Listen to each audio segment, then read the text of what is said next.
di Eleonora d'Arborea, fatta 600 anni fa, e la riporta oggi. Voi sapete benissimo che fino alla fine della guerra il suffragio universale per le donne non c'era.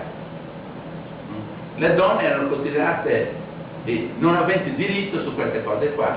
Ma come mai un popolo che aveva una donna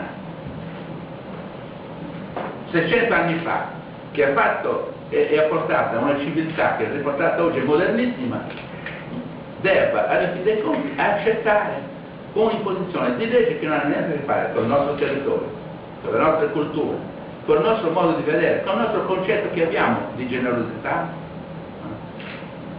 di ospitalità. È un dono innato che abbiamo, no? Io quando vado a Milano non vedo i milanesi che sono morti disposti di invitarmi a pranzo a casa loro, mentre noi lo facciamo in forma istintiva.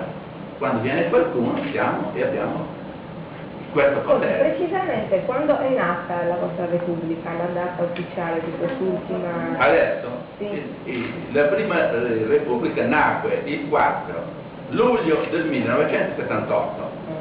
L'ufficializzazione è stata fatta il 27 agosto del 2008.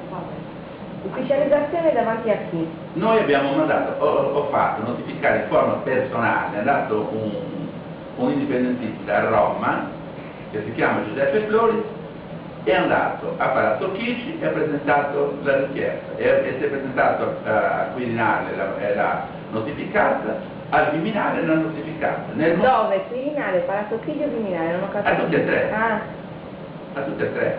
Cioè, sono state 3 lettere sulla dichiarazione in forma unilaterale dell'indipendenza della Repubblica di Maluengo.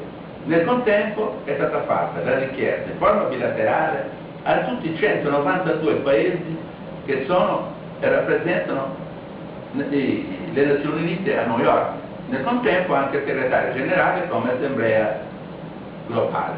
Per cui noi aspettiamo che ci siano delle risposte, perché ci sono delle micronazioni.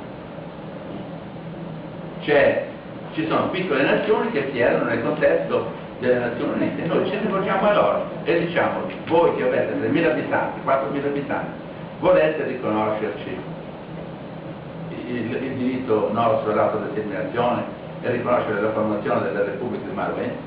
Perché vedete, io anche ieri, guardate, questo di ieri, questo signore, Carbone Giovanni Luigi, via Cagli, mi chiede, oggetto richiesta di residenza presso la neocostituita Repubblica di Maluengo, si film.